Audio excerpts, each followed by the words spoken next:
सियावर रामचंद्र भगवान की, सियावर रामचंद्र भगवान की। भारत माता की, भारत माता की। सत्य सनातन धर्म की, सत्य सनातन धर्म की। गंगा मैया की, गंगा मैया की। नमः पार्वती पतिये हर हर।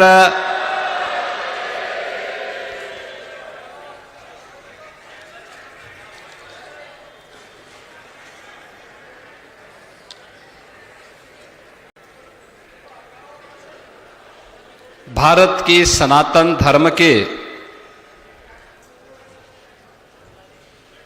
संन्यास परंपरा के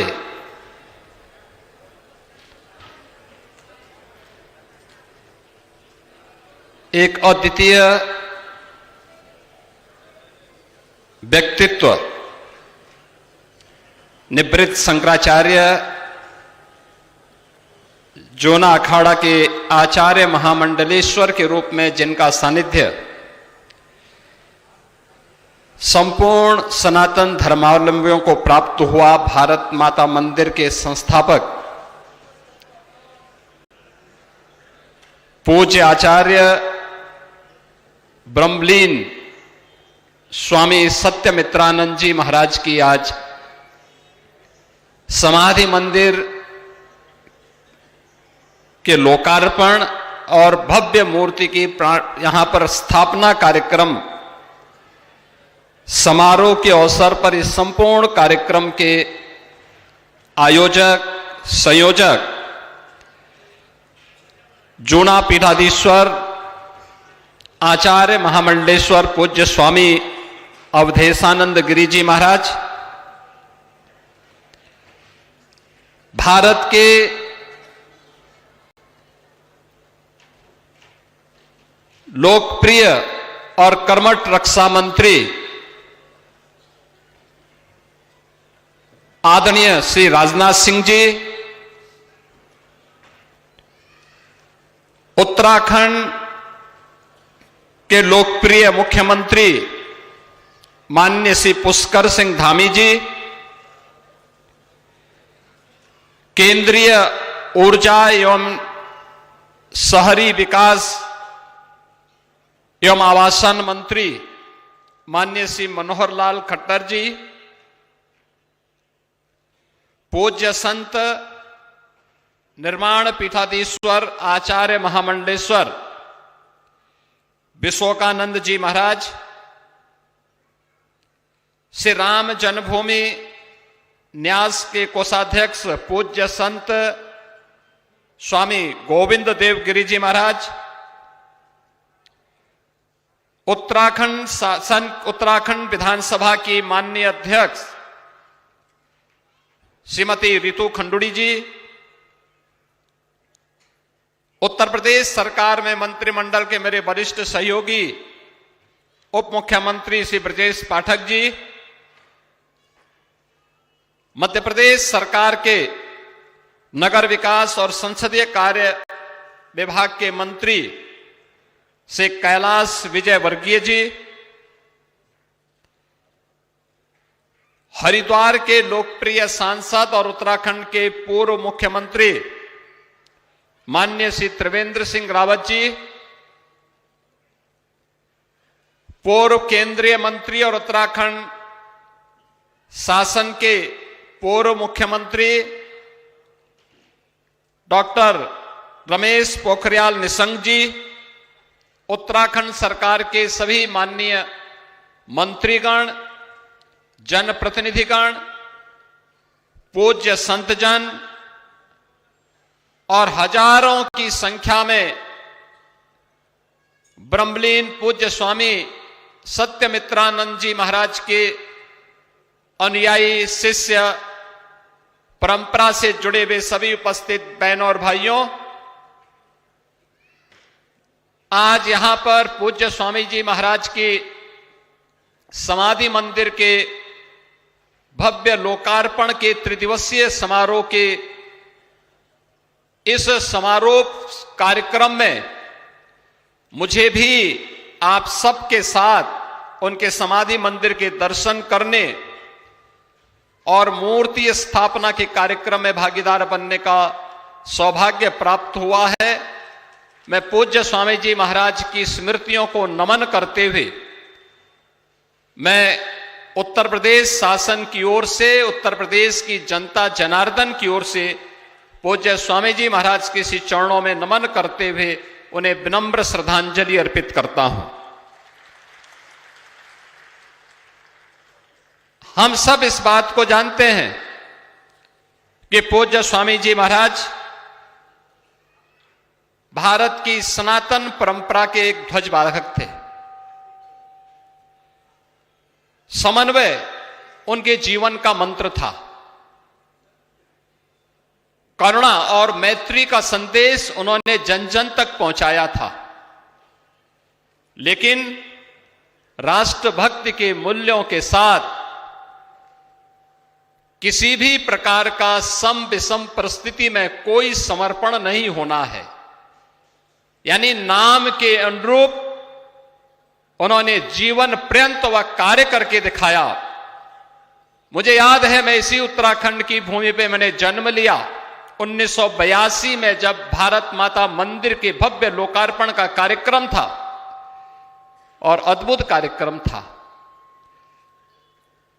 तत्कालीन प्रधानमंत्री श्रीमती इंदिरा गांधी जी भी और राष्ट्रीय स्वयंसेवक संघ के सरसंघ चालक पूज्य बाला साहब देवरस जी की उपस्थिति उस कार्यक्रम में एक साथ इस बारे में तय करती थी कि राष्ट्र के राष्ट्राध्यक्ष के प्रति हमारा सम्मान का भाव होगा, लेकिन मूल्यों और आदर्शों के प्रति किसी प्रकार का कोई समझौता भी नहीं होगा। और भारत माता मंदिर का यह अद्भुत मंदिर उस समय जब ये देश विपरीत परिस्थितियों से जूझ रहा था, तब देश को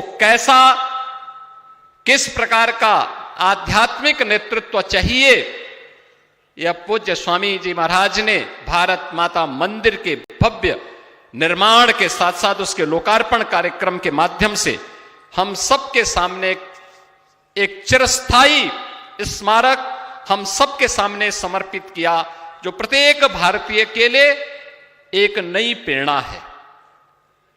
आज पूज्य स्वामी जी महाराज की स्मृतियां हम सबके सामने हैं। मैं उनकी स्मृतियों को कोटि कोटि नमन करता हूं। यह हमें एक नई प्रेरणा प्रदान कर रहा है और अनंत काल तक ये हम सबकी एक नई प्रेरणा का आधार बना रहेगा। उत्तराखंड हमारी देवभूमि है। उत्तराखंड के 4 धाम वास्तव में भारत की आध्यात्मिक चेतना के आधार हैं। और जब हम लोग बचपन में हरिद्वार आते थे तो सबके मन में ये भाव आता था कि हरि जी की पेड़ी में भी स्नान करना है और भारत माता का भी दर्शन करना है। आप याद करिए, उस समय भारत माता का मंदिर, न जाति का भेद, न क्षेत्र का भेद, न मत और मजहब का भेद, पूरे भारत को एक साथ एक छत के नीचे हम समाहित करेंगे। भारत को उत्तर से दक्षिण तक, पूरब से पश्चिम तक, उन सब के समन्वय के आधार 1982 में भारत माता मंदिर बना था। और सबसे हाई राइज बिल्डिंग थी, यानी हरिद्वार की और उत्तराखंड की सबसे ऊंची इमारतों में भी उस समय भारत माता मंदिर गिनी जाती थी। अब याद करिए, आज से 44 वर्ष पहले यह कार्य हरिद्वार में हम सबको देखने को मिला। और आज उत्तराखंड विकास और विरासत की जिस यात्रा में माननीय मुख्यमंत्री श्री पुष्कर सिंह धामी जी के नेतृत्व में आदरणीय प्रधानमंत्री जी के मार्गदर्शन में चला है, वो अद्भुत है, अभिनंदनीय है। और इस अवसर पर मैं उत्तराखंड सरकार को उत्तराखंड विकास के लिए किए जाने वाले इस प्रयास के लिए हृदय से मैं उन्हें भी अपनी शुभेच्छा देता हूं, अपनी मंगलमय शुभकामनाएं व्यक्त करता हूं। बहनों और भाइयों, आज ये मेरा सौभाग्य है कि मुझे उत्तराखंड में यहां पर भाग लेने का अवसर, इस समारोह में भागीदार बनने का अवसर प्राप्त हो रहा है। और सचमुच देश के अंदर पिछले 11 वर्ष में हम लोगों ने व्यापक परिवर्तन देखा है, कैसे विरासत और विकास एक साथ चलता है। कहते एक भारत श्रेष्ठ भारत के निर्माण के लिए एक सामूहिक प्रयास सबके सहयोग से आगे बढ़ सकता है। अयोध्या, काशी, मथुरा, प्रयागराज, इन सभी से लेकर के केदारपुरी और बद्रीनाथ धाम से लेकर के हरिद्वार तक विकास की एक लंबी गाथा, विरासत को संरक्षित करते हुए जो आगे बढ़ रही है, यह एक नए भारत के निर्माण की वह गाथा है जिसको सैकड़ों वर्षों से, जिसका इंतजार वर्तमान पीढ़ी को था। वर्तमान पीढ़ी इस बात का इंतजार कर रही थी कि सचमुच हमारी भावनाओं के अनुरूप भारत बन पा रहा है कि नहीं बन पा रहा है। एक असमंजस की स्थिति थी और उस असमंजस की स्थिति से उभारने का कार्य पिछले 11 वर्ष के अंदर हम सब ने इस चीज का एहसास किया है। जब हम भारत की बात करते हैं तो वास्तव में भारत एक भौगोलिक टुकड़ा मात्र नहीं है। भारत की ऋषि परंपरा की तपस्या से, या भारत किसी सत्ता की उपज नहीं है, यह भारत की शाश्वत भारत के ऋषि परंपरा की तपस्या की शाश्वत चेतना का केंद्र बिंदु है हमारा भारत, जिसने जीवन का एक दर्शन दिया है। यहां पर संस्कृति केवल एक आस्था नहीं है, एक जीवन दर्शन है, समग्र जीवन दर्शन है भारत। इसीलिए मैं कहता हूं, किसी एक तिथि में नहीं बना है, किसी एक सत्ता की देन नहीं है। सनातन चेतना इसका स्वाभाविक प्रवाह है, इसके स्वाभाविक प्रवाह की वह धारा है जिसने भारत के सर्वोच्च न्यायालय पर भी लिखने के लिए, जिसने हमें एक बोध वाक्य दिया, और वह दिया था यतो धर्मस् ततो जयः। भारत का उच्चतम न्यायालय भी इस मंत्र को अंगीकार करता है कि जहां धर्म है वही विजय है, और धर्म और विजय का यह शाश्वत स्वरूप हमें इस बात को हमेशा आभास कराता है, धर्म कभी कमजोर नहीं होता। याद रखना, धर्म कभी कमजोर नहीं होता है, उसे जानबूझ करके कमजोर किया जाता है। और इतिहास साक्षी है, जो राष्ट्र अपनी सभ्यता और संस्कृति की उपेक्षा करता है वह न वर्तमान को सुदृढ़ कर पाता है और न भविष्य को ही सुरक्षित रख पाता है। वैदिक भारत एक आत्मनिर्भर सभ्यता की प्रतीक है। आक्रांताओं के आने के पहले भारत केवल एक भूभाग नहीं था, वह एक पूर्ण विकसित सभ्यता और संस्कृति थी। यह राष्ट्र हमारे ऋषियों की तपस्या से, किसानों के श्रम से और कारीगरों की सृजनशीलता के साथ यह राष्ट्र खड़ा हुआ था। याद करिए ना, जब ये देश का भारत आज से 2000 वर्ष पहले, जब भारत का जिसे हम स्वर्ण युग कहते हैं, तब भारत दुनिया के अंदर, दुनिया की अर्थव्यवस्था में भारत का हिस्सेदारी 44% थी। आज से 400 वर्ष पहले दुनिया की अर्थव्यवस्था में भारत की हिस्सेदारी 25% थी। किसके बल पर? इन्हीं ऋषि मुनियों की तपस्या के बल पर। किनके बल पर? अन्नदाता किसानों की सृजनशीलता के बल पर, अपने कारीगरों के परिश्रम के बल पर। लेकिन जैसे ही हमने इससे मुंह मोड़ा, याद करिए ना, जब राष्ट्रपिता महात्मा गांधी ग्राम स्वराज की बात करते हैं, ये गांव केवल गांव नहीं थे, ये गांव जो कुछ भी था, भारत इसलिए बना क्योंकि भारत गांव आधारित गांव था, और ये गांव एक आत्मनिर्भर इकाई थी। कृषि था, पशुपालन था, हस्तशिल्प था, और वस्त्र हो या धातु के कार्य, ये सभी गांव पर होते थे। सब कुछ गांव के भीतर, किसी बाहरी सत्ता का हस्तक्षेप नहीं, किसी अनुदान पर निर्भरता भी नहीं। स्वरोजगार भारत की मूल शक्ति था। हमारा किसान उत्पादक था, कारीगर उद्यमी था, और व्यापारी राष्ट्र को जोड़ने का सेतु था। उत्तर से दक्षिण तक, पूरब से पश्चिम तक, दुनिया के देशों तक भारत के व्यापार को पहुंचाने का माध्यम हमारा व्यापारी बनता था। ग्राम स्वराज शासन का एक मॉडल था। निर्णय गांवों में, संसाधन गांवों के, उत्तरदायित्व भी गांव का। शिक्षा गुरुकुलों के केवल पुस्तकीय ज्ञान नहीं थी।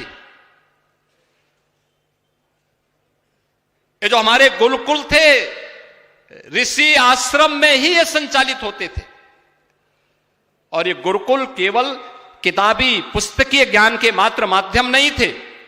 कृषि, खगोल, आयुर्वेद, शिल्प और प्रशासन, ये सभी व्यावहारिक ज्ञान इन्हीं आश्रमों में हमें सिखाए जाते थे। लोग मुझसे पूछते हैं, कहते हैं मुख्यमंत्री बनने के पहले तो आपने कोई प्रशासनिक दायित्व तो नहीं निभाया, उत्तर प्रदेश को कैसे चला रहे हैं? मैंने कहा आपको मालूम होना चाहिए, मैं एक आश्रम की व्यवस्था के साथ जुड़ा हूं। ये हमारे जीन्स का हिस्सा है। प्रशासन कैसे चलना है, ये भारत का सन्यासी आश्रम की पद्धति से सीखता है।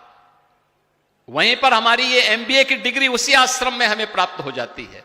मैनेजमेंट कैसे होना है, प्रबंधन कैसे होना है, ये वहां के आश्रम की पद्धति से हम सीख जाते हैं।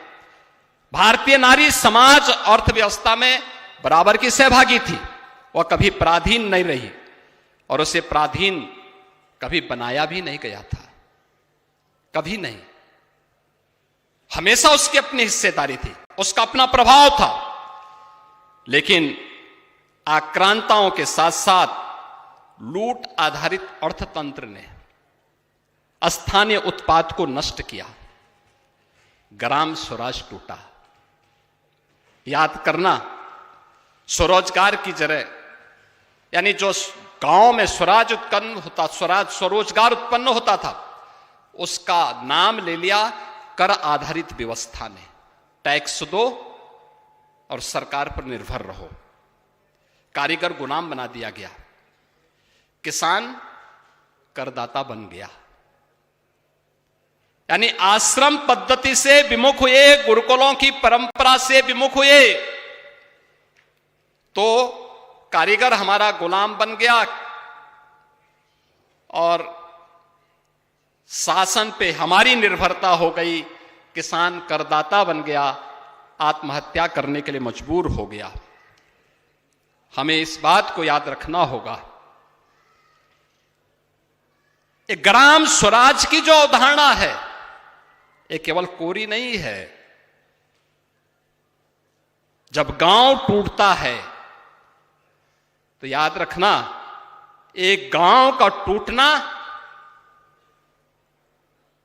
ये केवल एक घटना नहीं है।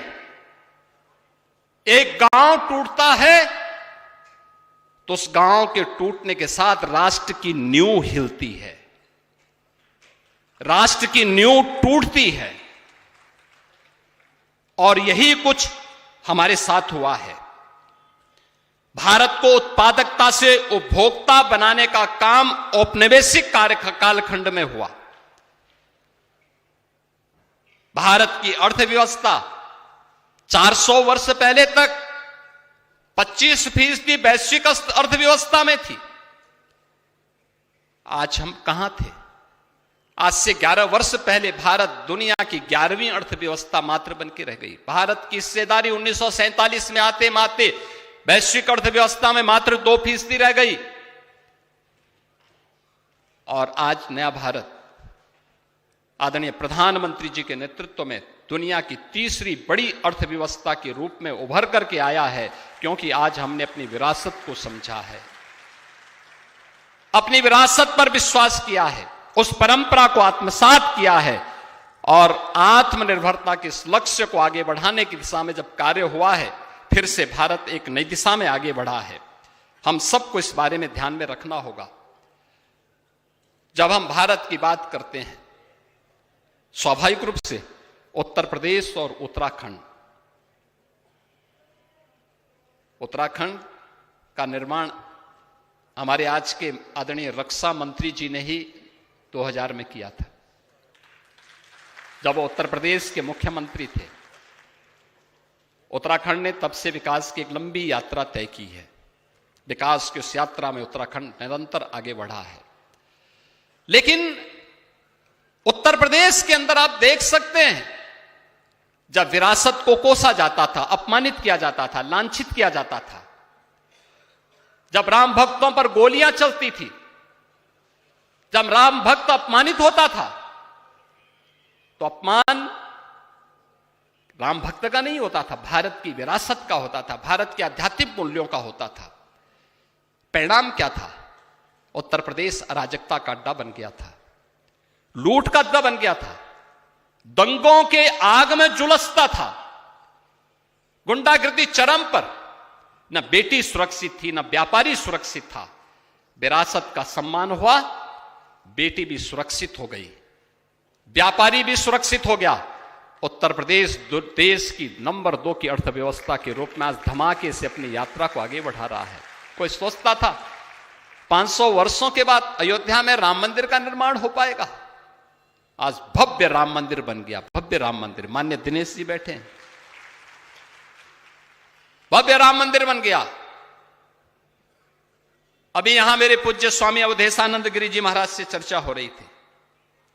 मैं उनका आभारी हूं। माघ मेले की शुरुआत में उनकी शुभेच्छा प्राप्त हुई थी। महाकुंभ के अवसर पर भी उन्होंने एक अभिभावक के रूप में वहां पर खड़े होकर के पूरे आयोजन को निर्विघ्न संपन्न कराने में पूरी ताकत के साथ आगे बढ़े थे। माघ मेला केवल कल्पवासियों का मेला होता था, और इस बार माघ मेले में अब तक पौष पूर्णिमा से लेकर के अब तक 21 करोड़ श्रद्धालु गंगा, मां यमुना और सरस्वती की त्रिवेणी में डुबकी लगा चुके हैं, आस्था की पवित्र डुबकी लगा चुके हैं। हम जिसे अयोध्या कह रहे हैं, जो काशी है, जो मथुरा वृंदावन है, जो प्रयागराज है, ये जो हरिद्वार है, ये जो बद्री विशाल का बद्रीनाथ धाम है, केदारनाथ धाम है, ये मात्र आस्था के केंद्र नहीं है, ये राष्ट्र चेतना के भी केंद्र बिंदु हैं। राष्ट्र चेतना, राष्ट्र यहां से शक्ति प्राप्त करता है, भारत राष्ट्र यहीं से शक्ति प्राप्त करता है। और हमें जब इन आस्था के केंद्रों को हम लोगों ने सम्मान के साथ आगे बढ़ाया है, उसकी विरासत को सम्मानित किया है, उसको संरक्षित करने का काम किया है, परिणाम क्या है? एक बीमारू राज्य उत्तर प्रदेश भारत की अर्थव्यवस्था का ब्रेक थ्रू बन करके आज लगातार प्रगति के एक नए पथ पर अग्रसर होकर के कार्य कर रहा है, आगे बढ़ रहा है। अब उत्तर प्रदेश में अराजकता नहीं है, अब दंगे फसाद नहीं है, गुंडागिर्दी नहीं है, यानी न कर्फ्यू न दंगा, और यूपी में है अब सब चंगा। दंगा और दंगाई दोनों गायब हो गए, कर्फ्यू उनमें लग गया, और उस कर्फ्यू को इसलिए लगाने में सफलता प्राप्त हुई है क्योंकि स्पष्ट नीति थी, नियत साफ थी, और उन मूल्यों के साथ जब हम लोग आगे बढ़े, आज परिणाम हम सबके सामने देखने को मिल रहा है। उत्तर प्रदेश केवल एक राज्य नहीं है, यह भारत की आत्मा का केंद्र बिंदु भी है, और उस केंद्र बिंदु को जगाने का कार्य भारत की हमारी ऋषि परंपरा, भारत की आध्यात्मिक परंपरा, भारत के यशस्वी नेतृत्व के मार्गदर्शन में आज उत्तर प्रदेश आगे बढ़ रहा है। और आज मेरा गौरव है मुझे इस देवभूमि में आप सबका दर्शन करने, पूज्य स्वामी जी महाराज की समाधि मंदिर का दर्शन करने, उन पर पुष्पांजलि करने का सौभाग्य प्राप्त हो रहा है। मैं इस अवसर पर एक बार फिर से इस देवभूमि को नमन करता हूं, पूज्य स्वामी जी महाराज की स्मृतियों को कोटि कोटि नमन करता हूं। उनका आशीर्वाद इस विकास की यात्रा को विरासत के साथ आगे बढ़ाने के लिए निरंतर प्रेरित करती रहेगी। इस विश्वास के साथ आप सभी के प्रति मैं अपनी मंगलमय शुभकामनाएं व्यक्त करते हुए पूज्य अवधेशानंद गिरी जी महाराज के प्रति अपनी मंगलमय शुभकामनाएं व्यक्त करता हूं। उनको हृदय से धन्यवाद भी करता हूं कि उन्होंने इस समारोह में मुझे आने का अवसर प्रदान किया। उनके इस पूरे अभिनव प्रयास के प्रति जो भारत माता और समन्वय परिवार के द्वारा आगे बढ़ाया गया है, इन सब के प्रति अपनी मंगलमय शुभकामनाएं व्यक्त करते हुए वाणी को यहीं पे विराम देता हूं। धन्यवाद। जय हिंद।